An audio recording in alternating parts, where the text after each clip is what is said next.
Hi.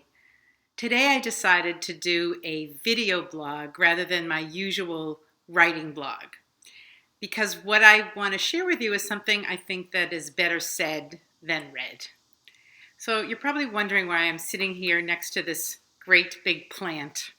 So there's a story that goes with this plant. 2 weeks ago, my husband and I were away and we diligently watered our plants before we left. And when we got home 2 days later, I have two of these little babies, and one of them had been completely demolished by some form of animal we have still yet to determine. Every single bit of foliage was gone from this plant. It was barren as the depths of the winter. And I was disappointed because I had nurtured this little baby since it was a smaller little plant in the spring, and I was extraordinarily disappointed.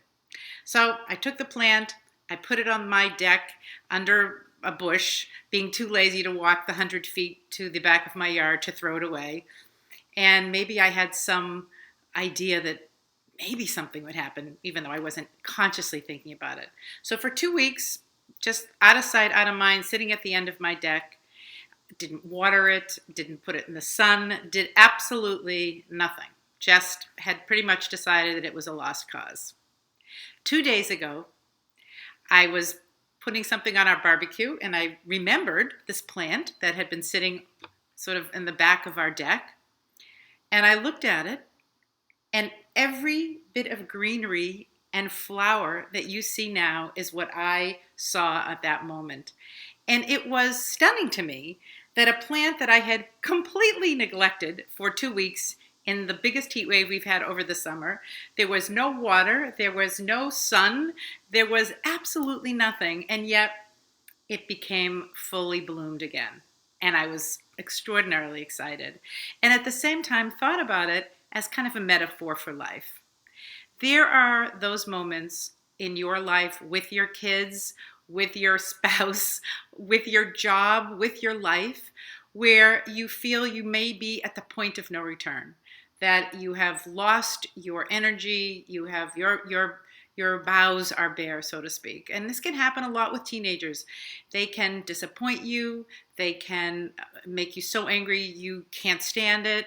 They can make you so sad if they're in a place that makes them sad. So many emotions can be so overwhelming when you're a parent that you may start to feel, this is it. This is it. Is this as good as it ever going to get? And what I want to say is that no, it's going to get better.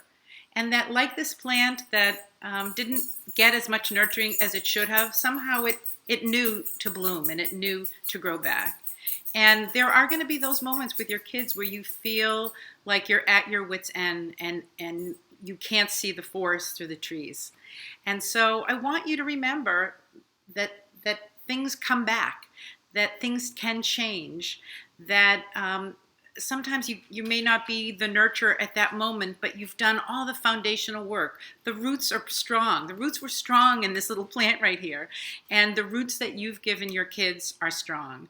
And when those moments come where you feel that sense of desperation, I want you to think of this little plant and this beautiful red bloom and know that its time will come and that things will change and that you'll change, your teen will mature, or something will just flip that switch. And so don't feel hopeless, discouraged, things will never change, because living proof, things can change. I hope this was helpful.